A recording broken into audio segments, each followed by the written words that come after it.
Okay, so my experience in Boys Town's been complicated, to say the least. When I first moved to Chicago, I'm from Tennessee, and I would have never dreamed there was a whole place for gay people to just walk around and be gay, I guess, and just have bars. And Nashville really had one gay bar when I was there, so to have so many on one street was amazing.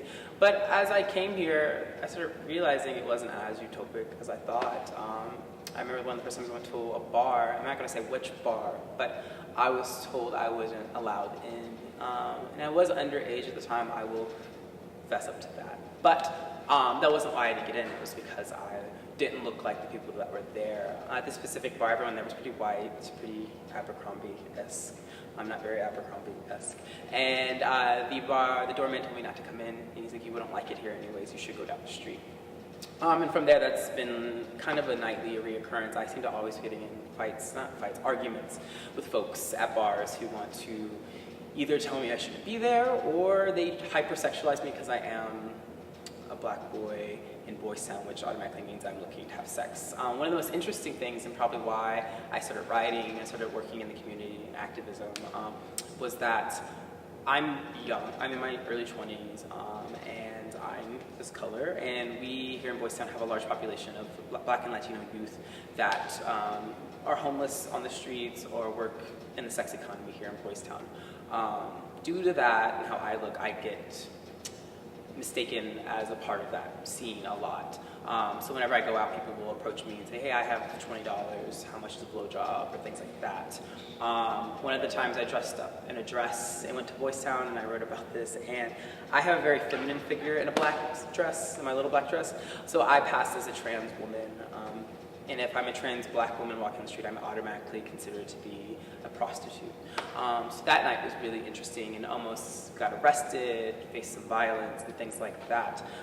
So being who I am and in the age range I am, my experience in Boys Town has been one always negotiating my place as me, Zach Stafford, a writer, an activist, with this assumed identity of random brown black boy on the streets is probably homeless for some reason, because that's, if you see a brown and black person in Boys Town at 3 a.m. walking on the street with other black folks, that usually people think you're either from the South Side or you're one of the youth, or so on and so forth.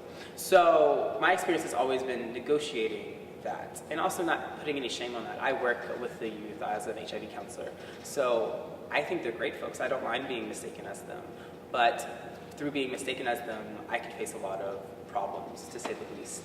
So that's the hardest problem about being in Boys Town, is that finding that happy medium. And I think a lot of it, I need to move the conversation away from me and more about how can we create a place where those youth can be here, and they should be here. Like, this is their place just as much as any man that lives in the New Yorker building or any other expensive condo, that we all deserve to be here. And I look forward to the day Boys Town is how I dreamed of it, be this happy, gay, queer land for everyone.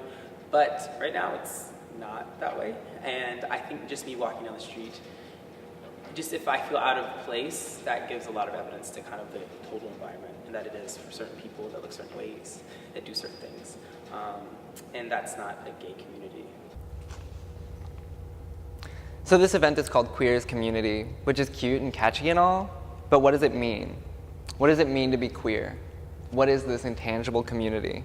I often find myself reflecting on these terms, but never so often or so actively as during the preparation for this event. I thought about my own queerness and how for me my queerness is not just about my unique sense of gender or who and how I fuck. It's about how I perceive myself. It's about how I perceive the world and how I carry myself in it. It's about recognizing every moment, every interaction as a challenge to the way things are and striving for a more affirming world. An identified gay man that I know approached me and without even saying hello, asked me, "Are you gonna cut your dick off?" The violence of his question overwhelmed me. It slapped me in the face and left me reeling. After regaining my emotional footing, I began to reflect. His question did a few things. It placed the reality of my gender in my pants, not in my heart or my head. It's exactly where mainstream culture has coercively placed my gender. It's why I was raised as and taught to be a boy. And this gay man, who should have been trying to support me, trying to understand me, solidified that experience of coercion. To him, my gender is not in how I identify or feel. isn't what I'm carrying between my legs. I was trying to explain my specific conception of being neither a man nor a woman. I described myself as a creature, and I told him that sometimes I feel more affirmed by it than I do by she. He recoiled and shouted, "Ew, I don't like that. That's dehumanizing." This man, rather than challenging himself to see me as a new possible way of being, provoked me to see my identity as dehumanizing. His refusal to respect my sense of self devalued my experience. Not only that, it served to cement a world with only two possible genders. That's a world that I can't exist in. His reaction alienated me from queer culture in the same way that I'm alienated from mainstream culture. To be a truly inclusive community, and that's what I want Queer Chicago to become, we need to work to challenge these norms and cultivate a community that is explicitly and intentionally inclusive of all queers. We need to respect that queer means different, and sometimes that means different than you, different than me, different than anyone we know. We need to cultivate that sort of respect in our community. We need to receive the experiences of others and really work to understand them. Let's be intentional about the spaces we occupy and the spaces we create. Let's blow open the doors of who is allowed to be valued, because every queer has immeasurable value, exactly because they are different.